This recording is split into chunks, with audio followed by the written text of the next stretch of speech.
What is up? Today I'm going to be deep diving into the Ascendant Dragon Monk's features. Let's go. At level 3, we pick up Draconic Disciple. Now, this does a couple different things for us, the most important of which is it allows us to change our damage type when we are hitting with unarmed attacks. So we can change it to, say, like fire damage. Now, this has a couple of use cases, the most important of which is being that if we're facing an enemy who has resistance to non-magical bludgeoning damage, we can change our damage type to still deal the damage we need to do. This is really great for certain campaigns where we don't have magic weapons or we haven't hit level 6 yet, and we're still facing those creatures who do have that resistance. This can really come in clutch in those cases. A less useful use case is if the enemy has a weakness. This would be awesome if more enemies in D&D had weaknesses. It's actually pretty uncommon, but when they do, we can actually start really taking advantage of that weakness. I'm thinking like mummies, we can start making our fists fire and doing double damage. We also get the ability to attempt to retry a charisma check when we fail it, and we get to continue doing so until we succeed, and then we have to wait till a long rest. This certainly doesn't make us a face, but it does go a little ways to making us comfortable to attempt to be a face in certain circumstances. Like if we have terrible charisma, it doesn't mean we're not going to talk to people and try and get involved, and this gives us a little bit of leeway to actually be effective in doing that. So not a powerhouse, but a little bit of a quality of life feature. And then we get Tongue of Dragons, which basically just gives us a new language to use. Also at 3rd level, we get Breath of Dragon, which becomes our iconic feature. We can change one of our attacks from a normal attack to do either a cone or a line dex save based attack. And we can do that prof bone times a day, or we can spend 2 key points to do it. So here's the rule of thumb. If you can hit 3 people, use it. If you can only hit 1, don't use it. If you can hit 2, it's kind of a toss-up, but I lean towards just wait till you can hit 3. Now there's quite a bit of nuance if there's 2 creatures, because you can probably do more damage than you would do if you did a single attack against that one enemy. However, if you're doing targeted damage by hitting that specific enemy multiple times, you're more likely to kill it, and that's much more important than spreading out damage equally. You want to kill someone and then move on to the next person. So because of that nuance, I just have the basic rule of thumb. If you hit 3 people, go for it. If you only hit 1 or 2, don't. Now here's a question. Is it worth the 2 key points? And the answer is like pretty much always no. It's just pretty dang inefficient. The proficiency bonus times a day, great, but 2 key points, that's pretty expensive for not a lot of output. You'd have to be hitting a lot of enemies, more than what is probably realistic to justify using the 2 key. Now at level 11, this feature gets a buff, but so has our basic attacks because we've gotten 2 ASIs and have extended our martial arts die and so forth. So overall, I would say nothing changes. Even after the buff, it's still the same rule of thumb, hit 3 people. At level 6, we get Wings Unfurled. Basically, when we use our Step of the Wind feature, a proficiency amount of times a day, we can fly with that Step of the Wind, and that fly lasts until the end of the turn. Now, this has some pretty good utility. Fly is always good, even if it is temporary, but what I really like about this is it essentially acts like an anti-air cannon. We can launch ourselves towards a flying creature and go for attacks and go for stuns, and if we manage to knock them down, they fall, collapse to the ground, and then we can use our reaction to slow fall down. So that is a lot of resources. That's our bonus action and a key, and that's 2 attacks and at least 1 key, maybe 2, and then we have to use our reaction to slow fall back down. So it's a lot of resources, but if we do pull it off, it's just really cool to kind of be a missile yourself that is an anti-air cannon, knock something out of the sky. A lot of fun. At level 11, we get Aspect of the Worm. As a bonus action, we create a 10-foot aura around us, and we choose one of 2 forms this aura can take. The first is Resistance. This basically just gives us a damage type that we and whoever else we want in our aura is now resistant to. This really shines against,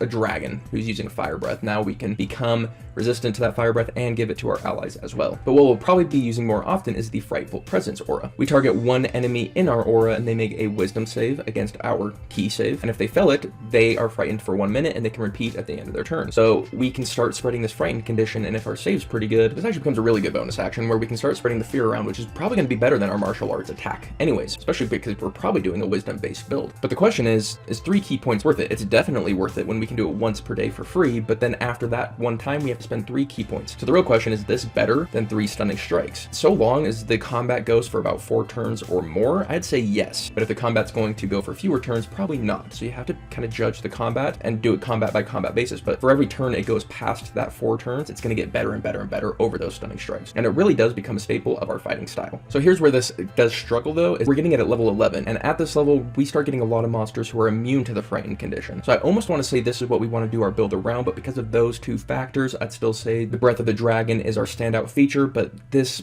really could have been, and it still should be a part of our playstyle. At level 17, we pick up the Ascendant Aspect. This just buffs all of our other features. It augments our breath, changes our Breath of the Dragon to a much more powerful Breath of the Dragon for 1 key point. When you are increasing a cone's area, it's pretty exponential. So by increasing this cone from 20 to 60 feet, it's not just 3 times, because of the way cones work, you're actually just hitting a much wider area. And I would say if you're going to be using Breath of the Dragon, this is probably just worth it. If you're hitting a couple extra enemies, you're doing that extra bonus damage, you're going to be doing 4d10. So yeah, that's probably just worth it. And what's nice is we can kind of pop these out at this level several times a day. So we are actually pretty good blasters if they're just chipping away large groups of enemies' health. The next feature we get at level 17 is Blind Sight. We just get 10 feet of Blind Sight, which is excellent. And then finally we get Explosive Flurry. When we use our Aspect of the Worm and we're turning on that aura, we can attempt to do 3d10 of damage if they're within that aura when we create it. They have to make a dex save. It's either all the damage or none of the damage. It's okay. It's not something you want to go out of your way to make happen. It's just a little bit of a buff. It's nothing special. All right, so what is my analysis? Well, the Ascendant Dragon is definitely a wisdom-based build. The Dragon Breath wants to have good wisdom because it's a save. The Aspect of the Worm, same thing. We want to be spreading those spheres around consistently, and we don't want people breaking out of them consistently. We need high wisdom to do that. Even Step of the Wind, we want good stunning strikes to knock people out of the air. So this is a wisdom-based subclass. So we have good single target control, both with Stunning Strike and with Aspect of the Worm. But we also have AoE chip damage, which is something most monks do not get. We have options to do AoE chip damage to swarms, which is just a good option to have in our back pocket. What the Ascendant Dragon does well is that it doesn't necessarily make your subclass features compete with your main class features. This is rare for monk subclasses. We get to do proficiency bonus times a day of the breath weapon attack, which is nice because that's not going to be as efficient as Stunning Strike is. 2 Stunning Strikes is going to be better than that breath weapon attack, but we still get to use it because of the proficiency free times a day. So that's what's really nice, is we get the flavor of the subclass even if the main class does something better, which again, not all monks can state. I really like that design principle here. But we do begin competing with Stunning Strike when we get to level 11. Aspect of the Worm is a true competitor to Stunning Strike. It's a higher cost up front, but you get a lot more out of it in the long term. And if we're getting to level 17, the Ascendant aspect, yes, we can start doing quite a bit of AoE damage, and it'll probably be worth spending the key in a swarm fight over something like Aspect of the Worm or Stunning Strike. The Ascendant Dragon does eventually actually compete with the monk, though it doesn't start that way, and it has much better design features to keep the subclass relevant throughout the whole campaign. So overall, I would say the Ascendant Dragon is one of the better monk subclasses. Has quite a bit of flavor, has quite a bit of utility, and it all just comes together nicely. Those are just my thoughts. Let me know yours in the comments down below. But other than that, I hope you have yourselves a lovely day, and I'll catch you on the next one. Later.